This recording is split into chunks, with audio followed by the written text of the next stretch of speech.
I took my son to school for his first school orientation only to run into his billionaire CEO father with his pregnant wife. The black SUV pulled up just as Noah tugged my hand toward the school gates. "Mom, look at that car. It's so cool." I barely heard him. My entire body had gone cold. Because stepping out of that SUV was Lucas Smith. The billionaire CEO whose face I'd avoided on magazine covers for 7 years. The man who didn't know he had a son. And in his arms, helping her out of the passenger seat, was his pregnant wife. Our eyes met across the parking lot. Time stopped. 7 years of secrets. 7 years of building a life without him. 7 years of telling myself I'd made the right choice. All of it was about to explode in the most public way possible, at the most prestigious school in Silver Creek City, surrounded by cameras and curious parents. Lucas froze mid-step. His face went pale. I watched the recognition hit him like a physical blow. Then Noah, my sweet, innocent Noah, yanked his hand from mine and ran straight toward them. "Mom, come on. I want to see the car up close." "No. No, no, no." My feet moved, but it felt like wading through cement. Every step brought me closer to the confrontation I'd spent 7 years avoiding. Closer to the moment when Lucas would look at Noah, really look at him, and see his own eyes staring back. Zara Smith, elegant and glowing in her 3rd trimester, smiled down at my son. "What a handsome young man. What's your name, sweetheart?" "I'm Noah. Noah Lawson. I'm starting 1st grade today." Lucas hadn't moved. He was staring at Noah like he'd seen a ghost. And I knew what he was seeing. The dark hair that fell across Noah's forehead was exactly like his own. The sharp intelligence in those hazel eyes. The way Noah stood with one hand in his pocket, a gesture Lucas did without thinking. "Vicky." My name came out like a prayer. Like a curse. Like a question he didn't want answered. If you've ever had a secret that could destroy everything you've built, hit that like button right now. Because what happened next changed 5 lives forever, and taught me that some truths refuse to stay buried no matter how deep you dig. "Hello, Lucas." My voice sounded steady. Somehow. I forced myself to look at him, then at Zara, whose smile had faltered as she sensed the tension crackling between us. "You two know each other?" Zara's perfectly manicured hand rested on her belly, protective, uncertain. Lucas started, but Noah interrupted. "Mom, can we get a car like this someday?" His eyes were wide with 7-year-old wonder, completely oblivious to the adult world crashing down around him. "Maybe someday, buddy." I reached for his hand, ready to pull him away, to run, to disappear again like I had 7 years ago. But Lucas found his voice. "How old is he?" 4 words. Simple. Direct. Loaded with everything he wasn't saying.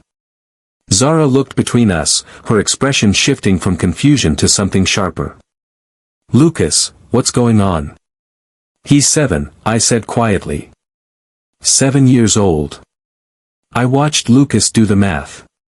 Watched the color drain from his face. Watched his hand drop from Zara's back. Other parents were starting to notice.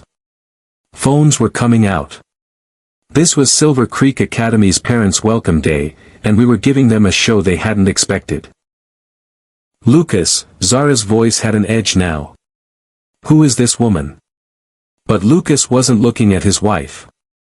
He was staring at Noah, cataloging every feature, every gesture, every undeniable similarity. Noah shifted uncomfortably under the scrutiny. "Mom, why is that man staring at me?" My heart shattered into 1,000 pieces. "We should go," I said, tugging Noah's hand. "We're going to be late for orientation." "Wait." Lucas stepped forward. His voice was rough, barely controlled. "Please. Wait." Noah looked up at me, confused. "Mom. Zara's sharp intake of breath told me she'd figured it out. Her hand flew to her mouth. "Oh my God. Mr. Smith, I'm sure you're busy," I said, keeping my voice level for Noah's sake. "We should all get to where we need to be." "Don't." Lucas's eyes were pleading now. "Don't run. Not again." "Again." Zara's voice rose. "Again." "Lucas, what is she talking about?" The principal's voice crackled over the outdoor speakers. "Welcome, families. Please proceed to the main auditorium for our opening ceremony. Saved by the bell. Literally. Come on, Noah." I pulled him toward the building, toward safety, toward anything that wasn't Lucas Smith's devastated face. But Noah, being 7 and curious and completely innocent, called back over his shoulder. "Bye, mister. Nice car." I didn't look back. I couldn't. Because if I did, I'd see the question written all over Lucas's face. The same question that would show up at my door 2 days later. Is he mine? But I'm getting ahead of myself. To understand how we got here, to this moment in a school parking lot where 7 years of carefully constructed lies came crashing down, you need to know how it all started. You need to know about the night I fell in love with Lucas Smith. I was 24, wearing a simple black dress at a tech startup networking event I had no business attending. My boss had dragged me along to present design mock-ups for a potential client. I'd spent the entire evening trying to blend into the wallpaper while entrepreneurs in expensive suits talked about disrupting industries and scaling solutions. "You look like you'd rather be anywhere else." I turned to find a man holding 2 champagne glasses, smiling at me like we were sharing a secret. Is it that obvious? I accepted the glass, surprising myself. Only to someone who feels the same way. That was Lucas. Before the billions. Before the magazine covers. Before Zara. He was different then. Ambitious, yes, but warm. Present. Real. "I'm Vicky," I said. "Lucas. Lucas Smith." He clinked his glass against mine. "Want to escape this party and grab actual food? I'm starving and there's only so many shrimp puffs a man can eat." I laughed. I wasn't supposed to leave. My boss was somewhere in the crowd, networking. But something about Lucas made me want to break my own rules. Lead the way.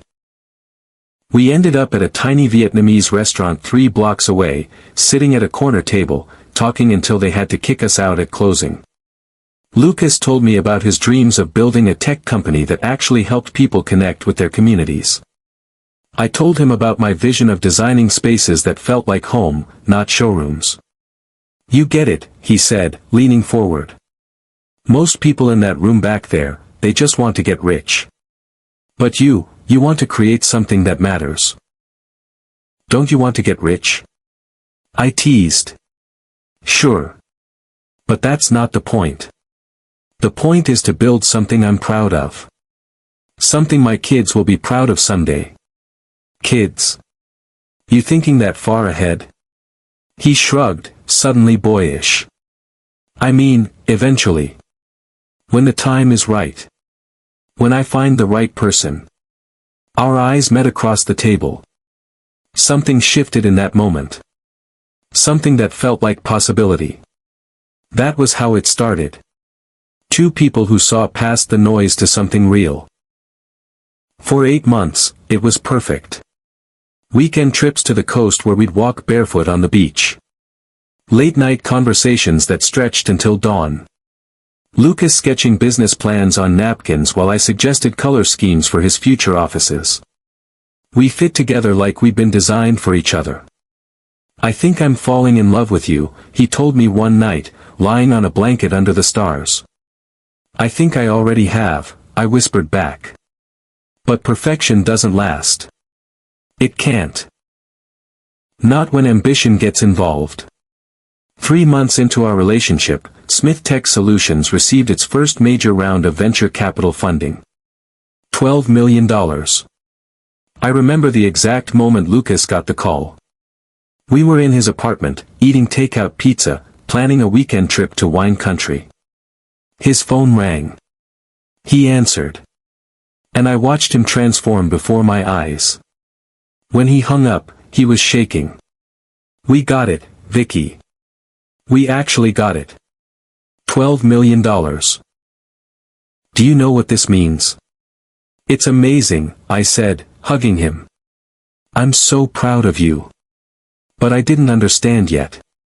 I didn't understand what $12 million would cost us. The late-night conversations became late-night conference calls. The weekend trips became investor meetings. Lucas started canceling plans, arriving late, leaving early. When we were together, he was somewhere else, his mind churning through expansion strategies and hiring plans. I'm sorry, he'd say. Once we get through this growth phase, it'll calm down. I believed him. I was patient. I was supportive. I was slowly disappearing from his life while he disappeared into his company. Then came the night that changed everything. We had dinner plans. A real date at our favorite Italian restaurant. Lucas had promised. Actually promised. No phone. No laptop. Just us. I had news. The kind of news that changes everything. I'd practiced how I'd tell him, imagining his reaction, hoping for joy even as fear gnawed at my stomach. My phone buzzed 30 minutes before he was supposed to pick me up. Emergency board meeting. Can't miss this. Reschedule. I stared at that text message, my hand unconsciously moving to my still flat stomach. Around me, the restaurant I'd come to early hummed with couples laughing, sharing wine, living the life I thought I'd have. The waiter approached. Are you ready to order, miss? Actually, I said, standing up, my voice hollow. I won't be staying. I walked home in the rain. Cried in the shower. Stared at the pregnancy test I'd taken that morning, the 2 pink lines that represented a future Lucas clearly wasn't ready for. 2 weeks later, I tried again. Lucas, we need to talk. He was tying his running shoes, getting ready for his morning jog before a pitch meeting. Can it wait? I've got this huge presentation at 10 and I really need to clear my head first. It can't wait. Something in my voice made him stop. He looked up at me, really looked at me for the first time in weeks. What's wrong? I'm pregnant. The silence that followed felt like falling off a cliff. Lucas's face went through a series of emotions. Shock. Confusion. And then something that looked a lot like panic. A baby? He stood up slowly, like he was moving underwater. Vicky, this isn't, the timing is impossible. Timing is never perfect, I said quietly. You don't understand. He ran his hands through his hair, a gesture I'd once found endearing but now just looked frustrated. I'm in the middle of Series B negotiations. We're expanding to 3 new cities. I'm working 18-hour days. I can't be a father right now. I can barely keep my own life together. So what are you saying? The question hung between us like a chasm. Lucas didn't answer. He didn't have to. I saw it in his eyes. The calculation. The assessment of what a child would cost him. Not in money, but in time, focus, trajectory. A baby would derail everything he'd built. And I would be the one holding the derailment. I see, I said softly. Vicky, it's not that I don't, he started. It's fine. I picked up my purse. I understand. You have a presentation. Wait, where are you going? Home. My home. Not his. I'd stopped thinking of his apartment as our space months ago. Can we talk about this? Tonight? There's nothing to talk about. You've made your position clear. That's not fair. I didn't say. You didn't have to. I walked out of his apartment and made a decision that would define the next 7 years of my life. I would have this baby. I would raise this child. And I would do it without Lucas Smith. That night, I started packing. By morning, I'd moved to a smaller apartment across the city. I changed my phone number. Blocked him on every social media platform. Cut every mutual friend who might serve as a bridge between us. For 3 weeks, Lucas tried to find me. He showed up at my old apartment. Called my work, only to be told I'd gone freelance. Left messages with people who wouldn't return them. But I stayed hidden. Stayed silent. Stayed resolute. Because I knew something Lucas didn't understand yet. A child deserves to be wanted. Celebrated. Chosen. Not tolerated. Not squeezed into the margins of someone's ambition. My baby would never feel like an obligation. The pregnancy was hard. Not physically, but emotionally. I attended birthing classes alone, enduring sympathetic looks from coupled-up parents. I built cribs and painted nurseries by myself. I read every parenting book in existence, preparing for a journey I'd take solo. And I watched from afar as Lucas's company exploded. Smith Tech Solutions became a household name. Lucas's face appeared on magazine covers with headlines like 30 Under 30 Tech Visionary and the Future of Community Connection. He was everything he'd dreamed of becoming. He looked happy. When Noah was born, I held him in my arms and felt both overwhelming love and piercing loneliness. 7 pounds, 3 ounces, with a head full of dark hair and eyes that would eventually turn the exact shade of his father's. "He's perfect," the nurse said. "Does Dad know he's here?" "It's just us," I replied. "We're enough." And we were. For 7 years, we were enough. I threw myself into motherhood and freelance interior design. Noah grew into a bright, curious child who asked a million questions and saw magic in everything. He never asked about his father. I'd told him, age-appropriately, that his daddy lived far away and couldn't be with us, but that didn't mean he wasn't loved. It was the truth. Sort of. 2 years after Noah's birth, Lucas married Zara Winters. I saw the photos online. Society pages covered their wedding like it was a royal affair. Zara was everything I wasn't. Polished.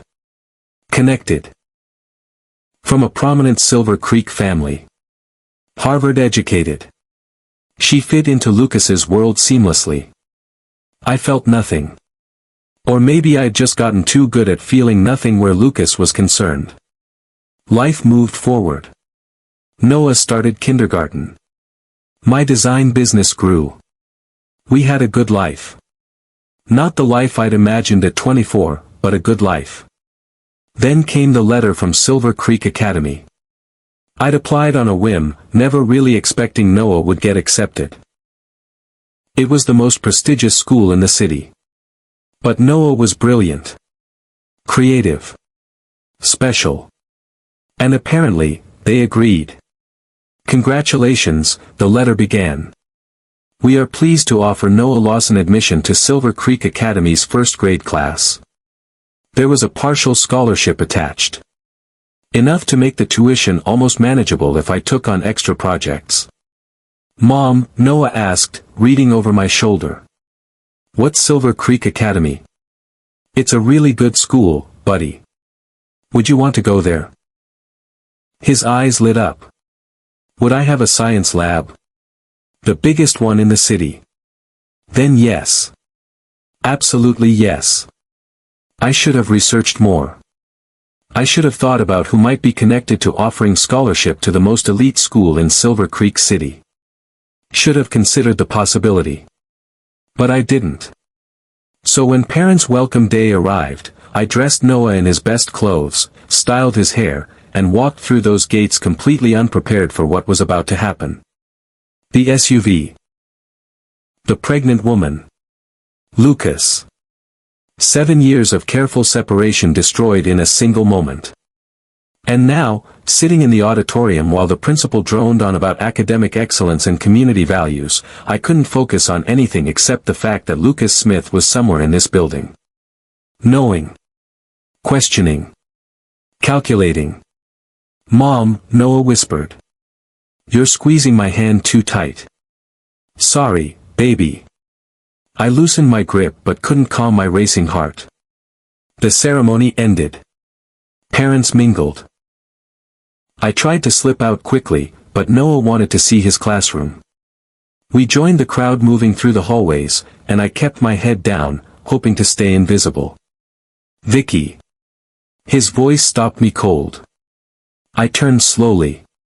Lucas stood 10 feet away, Zara beside him, her hand protectively on her belly. Other parents streamed around us, oblivious to the drama unfolding. "Can we talk?" Lucas's voice was quiet. Controlled. Dangerous. "This isn't the time or place." "Then when?" "Where?" His jaw clenched. "Because we both know we need to have this conversation." Zara's eyes were sharp, assessing. She'd figured it out. I could see it in the way she looked at Noah, then at Lucas, then at me. "Lucas," she said quietly. "Not here." "Mom, who's that?" Noah tugged my sleeve. "No one, honey. Let's go see your classroom." "I'm not no one." Lucas's voice rose slightly, drawing looks from nearby parents. "I'm." "Don't." My voice cut like a blade. "Don't you dare." We stared at each other. 7 years of silence. 7 years of secrets. 7 years of a life he knew nothing about. "Tomorrow," I said finally. "Noon. Do you still go to that coffee shop on Maple Street?" "I'll be there." He paused. "Will you bring him?" "No. Vicky. This conversation is between you and me first. That's non-negotiable." He nodded slowly. "Tomorrow. Noon." I took Noah's hand and walked away, feeling Lucas's eyes on my back every step. That night, Noah asked questions I wasn't ready to answer. "Mom, why did that man want to talk to you?" "He's just someone I used to know, buddy." He seemed upset.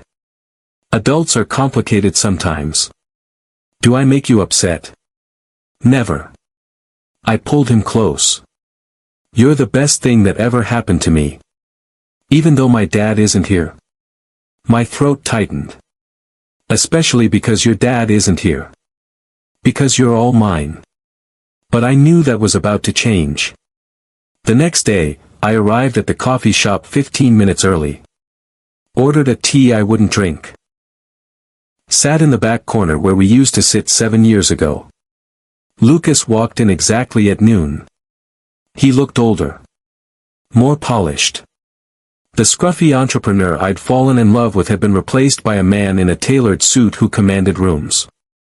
But his eyes were the same. Searching. Vulnerable. Afraid. He sat down across from me without ordering anything. "Is he mine?" There it was. The question. Direct. Unavoidable. Yes. Lucas closed his eyes. Breathed out slowly. When he opened them again, they were wet. 7 years, Vicky. 7 years you kept this from me. 7 years ago, you told me you couldn't be a father. That the timing was impossible. That you could barely keep your own life together. So you just disappeared. Took away my choice. What choice? I leaned forward. The choice to resent us. To fit us into the margins of your busy schedule. To make Noah feel like an obligation you had to manage. That's not fair. You don't know what I would have done. Yes, I do. I saw it in your eyes that day. I heard it in your voice. A baby was a complication. An inconvenience. A threat to everything you were building. Lucas's hands were shaking. I was 27 years old. Terrified. Overwhelmed. Maybe I would have said the wrong things. I made mistakes. But I deserved the chance to try. And Noah deserved better than trying. He deserved to be celebrated. Wanted. Chosen every single day. By you. Not by me. The pain in his voice almost broke me. You chose Smith Tech, Lucas. Every single day, you chose your company over us. Over me. I couldn't let you choose it over our son too. So you made the choice for me. Yes. And I'd do it again. We sat in silence, the weight of 7 years pressing down on us. Finally, Lucas spoke. I want a DNA test. You don't believe me. I believe you. But he swallowed hard, I need legal proof. For custody arrangements. For his future. For Zara. Yes. For Zara. She deserves to know the truth. Officially. Fine. We'll do the test. And then what? Then we figure out how to tell a 7-year-old boy that his entire life just changed. How to explain why his mother kept him secret. How to introduce him to a father he never knew existed and a stepmother who's about to have his half-sister. Lucas's face crumbled. I have a son. A 7-year-old son who doesn't know me. His name is Noah. He loves science and building things and asking why about everything. He's brilliant, kind and funny. And he's been perfectly fine without you. The words were cruel. I knew it. But I needed Lucas to understand that Noah wasn't some empty space in his life waiting to be filled. Noah was whole. Complete. Loved. I want to know him, Lucas said quietly. I want to be his father. Being a father isn't about biology, Lucas. It's about showing up. Every day. Even when it's hard. Even when it interferes with board meetings and expansion plans and whatever else you think is important. I've changed. Have you? Because the Lucas I knew chose ambition over everything else. What makes you think you won't do the same thing to Noah? Because I learned my lesson. He looked directly at me. Losing you taught me that success means nothing if you're alone. Marrying Zara taught me that partnership matters. And seeing Noah, seeing what I missed, that's teaching me that some opportunities don't come twice. Pretty words. I mean them. We'll see. The DNA test was scheduled for 3 days later. A simple cheek swab. Results in 48 hours. During those 5 days, I barely slept. I held Noah tighter. Memorized the way he laughed at his own jokes and sang off-key in the shower. Prepared myself for the possibility that I might have to share him. The results came back on a Tuesday. Probability of paternity, 99.9%. I stared at the paper, even though I'd known what it would say. My phone rang.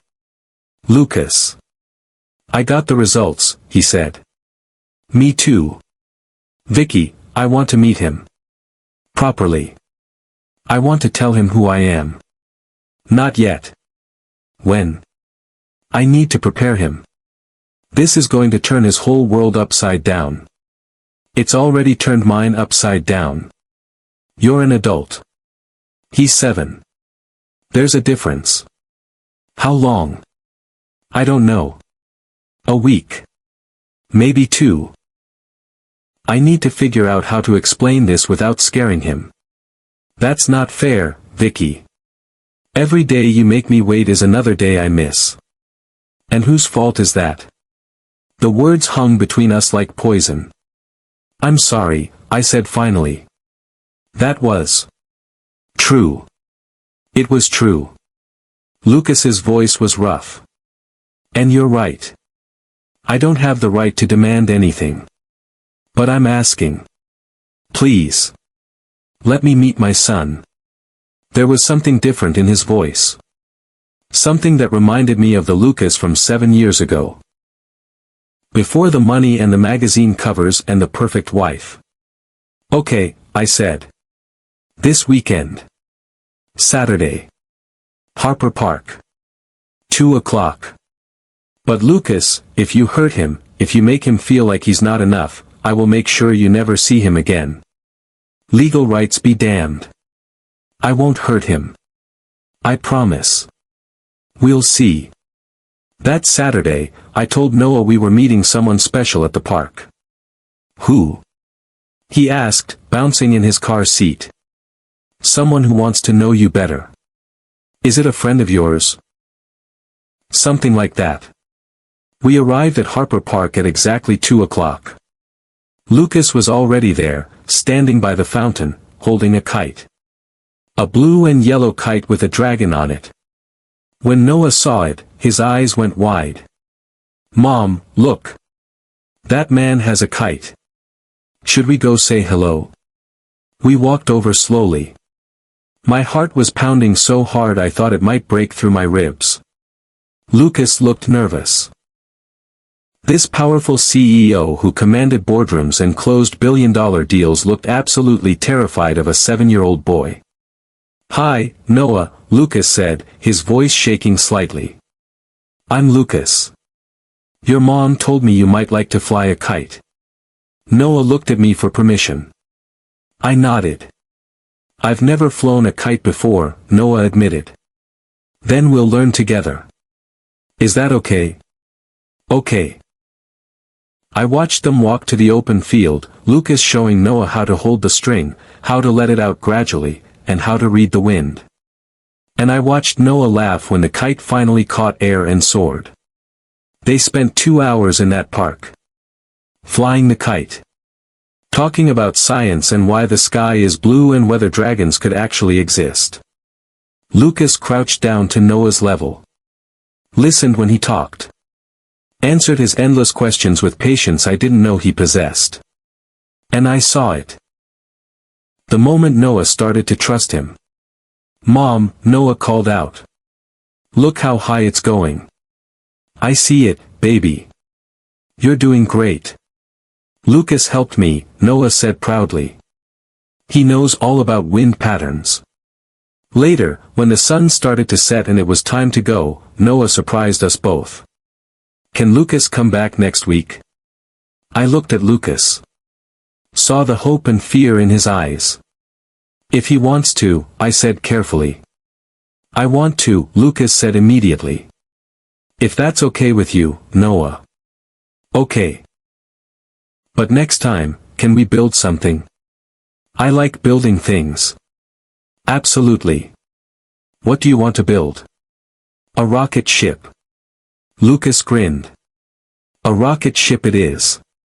In the car ride home, Noah was quiet for a long time. Then he asked the question I'd been dreading. Mom, is Lucas my dad?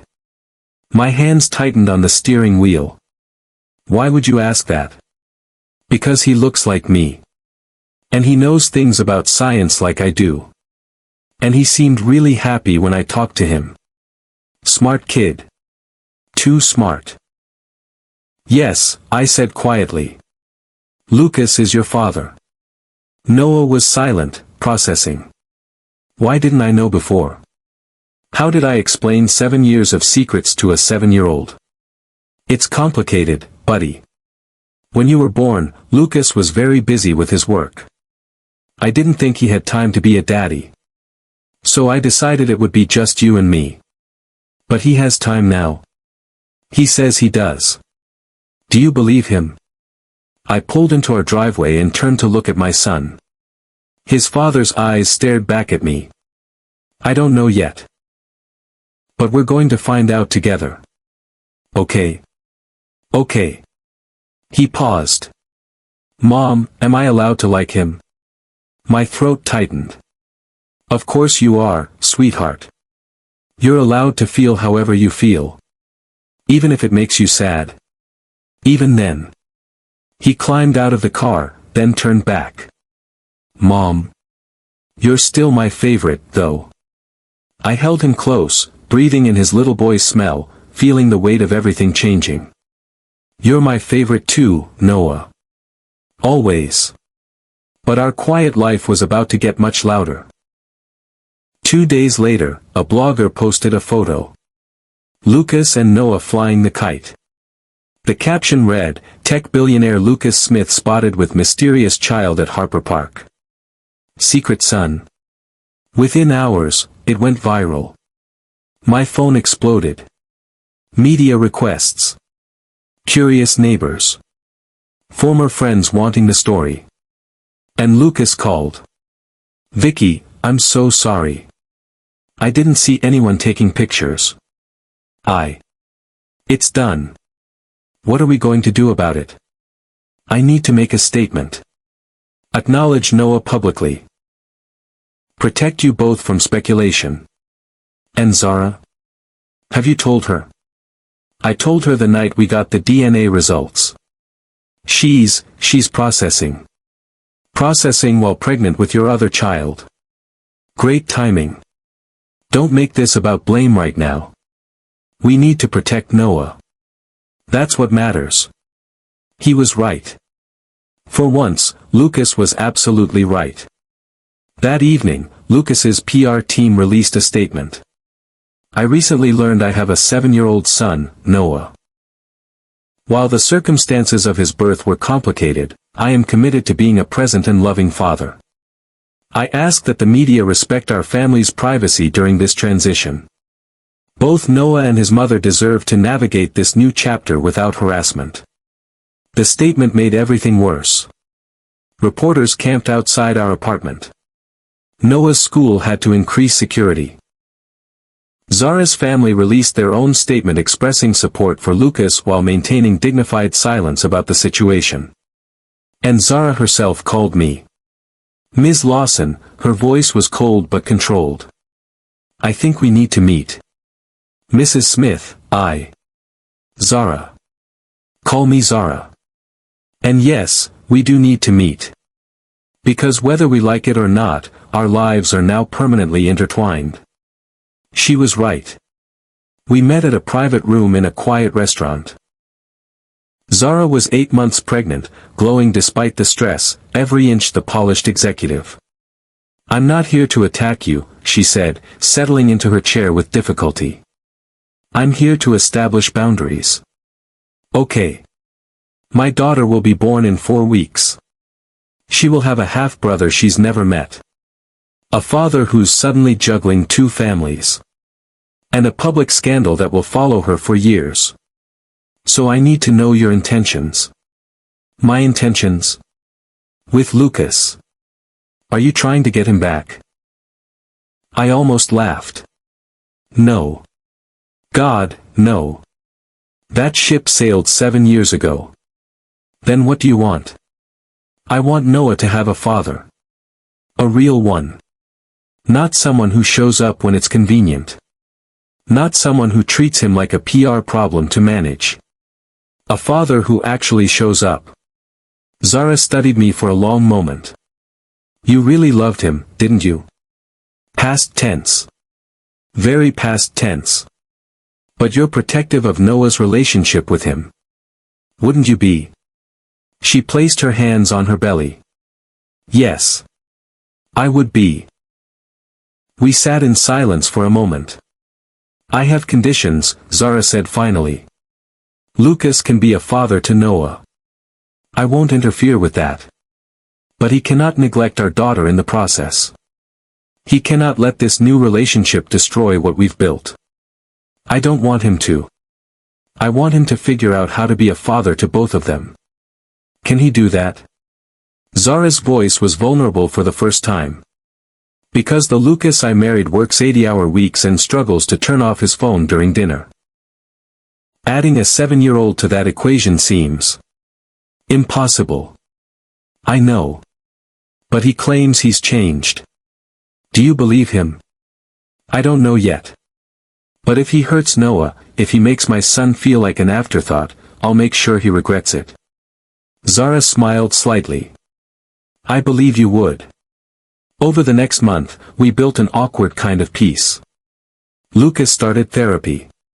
Cut back his hours at Smith Tech. Showed up for his scheduled time with Noah every single week. And Noah started to open up. Dad taught me about constellations, he'd tell me after their visits. Did you know Orion is a hunter? Dad said maybe when I'm older, we can go to a rocket launch. Dad thinks I should take piano lessons. Dad. The word came easier each time. And I had to admit, Lucas was trying. Really trying. Then Zara went into labor. Lucas called me from the hospital at 3 in the morning. She's having the baby. God, Vicky, I'm terrified. You'll be fine. You're going to be a great father. I hope so. I've already missed so much with Noah. I can't mess this up too. You won't. How do you know? Because you're scared. Bad fathers aren't scared. They're confident they have all the answers. You know you don't. That's what will make you good at this. He was quiet for a moment. Thank you. For giving me another chance with Noah. For not shutting me out completely. Just don't waste it, Lucas. Aria Smith was born at 6:47 that morning. 6 pounds, 2 ounces. Perfect. When Lucas sent me a photo, I felt an unexpected surge of emotion. Not jealousy. Not regret. Something softer. Hope, maybe. That Noah would have a sister. That Lucas would figure out how to love them both. That our broken pieces might somehow form something new. 3 weeks later, Lucas asked if Noah would like to meet Aria. I don't know, I said honestly. He's still adjusting to having you. Adding a baby sister might be. I think he's ready. And I think it would be good for both of them. So we went. To Lucas and Zara's beautiful house in the hills. The house that could have been mine in another life. Zara greeted us at the door, Aria sleeping in her arms. Noah, she said warmly. I'm so glad you could come. Would you like to meet your baby sister? Noah looked up at me uncertainly. I nodded. Zara sat on the couch and gently showed Noah how to support Aria's head. How to be gentle. How to talk to her softly. She's so small, Noah whispered. You were this small once, I told him. Really? Really? Aria's tiny hand wrapped around Noah's finger. His entire face lit up. Mom, look. She's holding my hand. I see, baby. Lucas stood beside me, watching our children together. Thank you, he said quietly. For what? For this. For letting them know each other. They're siblings. They deserve to know each other. Still. Thank you. We stayed for 2 hours. Noah held Aria. Asked a million questions about babies. Helped Lucas change her diaper and laughed when she peed everywhere. And I watched a family form. Not a traditional one. Not a simple one. But a family nonetheless. Over the next 6 months, a routine developed. Noah spent weekends with Lucas. Sometimes just the two of them. Sometimes with Zara and Aria. Birthday parties included both families. School events had 2 sets of parents attending. It was messy. Complicated. Sometimes awkward. But it worked. Lucas proved me wrong. He showed up. Every time. Even when it meant missing investor meetings. Even when it meant leaving early from conferences. He showed up. And Noah blossomed. Then came Silver Creek Academy's Talent Day. All year, Noah had been working on a science presentation about renewable energy. Lucas had helped him build a miniature wind turbine. I'd helped him write his speech.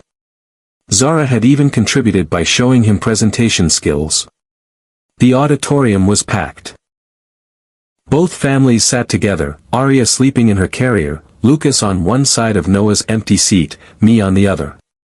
When Noah walked onto the stage, my heart swelled with pride. He set up his wind turbine. Explained how it worked. Answered questions from judges with confidence and clarity.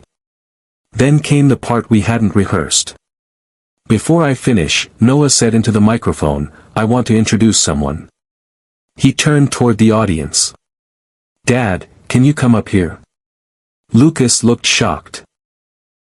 We'd planned nothing like this. But he stood and walked to the stage. "This is my dad," Noah said. "He found me. We didn't know each other for a long time, but now we do. And he helped me build this turbine. And he taught me that it's never too late to start something new. Even if it's complicated. Even if it's scary." The auditorium was silent. My dad taught me that family doesn't have to be perfect. It just has to be real. I looked at Zara. She was crying softly. So was I. Noah won second place. We all celebrated together at his favorite pizza place.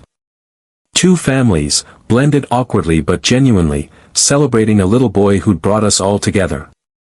Later that night, after Noah was asleep, I stood in his doorway watching him breathe. My phone buzzed. "Lucas. Thank you for today." I typed back. "For what?" "For being brave 7 years ago. For protecting him. For eventually letting me in. For showing me what really matters." I stared at the message for a long time. Then typed. "Thank you for proving me wrong. For showing up. For being the father I didn't think you could be. We're doing okay, aren't we? This weird family we've built. Yeah. We're doing okay." And we were. Not perfect. Not simple. Not anything like what I'd imagined at 24 when I fell in love with an ambitious entrepreneur. But real. Complicated. Beautiful in its own messy way. Because I learned something in those 7 years of silence and these months of rebuilding. Timing isn't everything. Truth is. Children don't need perfection. They need presence. Success means nothing if you're alone at the end of the day. Families come in all forms, and love doesn't follow a script. Sometimes the hardest thing is admitting you were wrong. And sometimes being wrong leads you exactly where you need to be. I kept Noah's secret to protect him. And maybe that was right at the time. Or maybe it was fear disguised as protection. I still don't know. But what I do know is this. Lucas found us. Not just Noah, but himself too. The man he was before ambition consumed him. The man who could love without calculation. Zara showed grace when she could have shown anger. Chose to build bridges instead of walls. Noah gained a father, a stepmother, and a sister. A complicated family that loves him fiercely. And me? I learned that control is an illusion. That opening your carefully guarded life to chaos sometimes brings the exact healing you need. So if you're watching this and you're holding on to secrets, thinking you're protecting someone, ask yourself this. Are you protecting them? Or are you protecting yourself from the hard conversations, the messy emotions, the possibility of change? Because change is terrifying. But sometimes it's exactly what we need. If this story moved you, if you've ever faced an impossible choice, if you're navigating your own complicated family situation, I want to hear from you. Drop a comment below. Share this video with someone who needs to hear it. And remember to hit that subscribe button because here at Mr. Steven Stories, we tell stories that matter. Stories about real people facing real challenges and finding their way through. Because at the end of the day, we're all just trying to figure it out. And maybe, just maybe, hearing someone else's story helps us write our own. This is Mr. Steven Stories, reminding you that every ending is just a new beginning waiting to unfold. And sometimes, the family you're meant to have doesn't look anything like the one you imagined. But it's exactly what you need.